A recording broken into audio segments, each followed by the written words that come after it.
பிரச்சனையை ஊரோட வச்சுக்கோ. நல்லா இருக்கு. வீட்டுக்கு சாட்சி சொல்லி எந்த சாமியா சொல்லுச்சு? எங்க சாமி வேற உங்க சாமி வேறயா? இந்த 2 பேரும் 5 வருஷம் உள்ள வைக்க மாட்டாயா?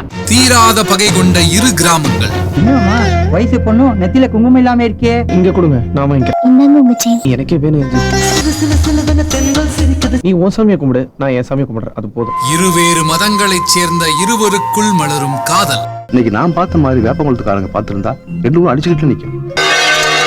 அவன் எங்க என் பொண்ணு கிட்ட பேசுறானோ அங்கேயே வெட்டுறேன். காதலால் மீண்டும் வெடிக்கும் பகை. உங்களை விட உங்க பொண்ணை நான் நல்லா பார்த்துப்பேன். இணைய துடிக்கும் இரு இளம் இதயங்களின் போராட்டம். உன் புடிவாதத்துக்கு மனம் தான் காரணம் நான் சொல்லு. என் பையனை ஓ மரத்துக்கு அனுப்பி வைக்கிறேன். இன்று இரவு 7 மணிக்கு சிலம்பரசன், சோனியா அகர்வால் நடித்த கோவில் சூப்பர் ஹிட் இரவு காட்சி.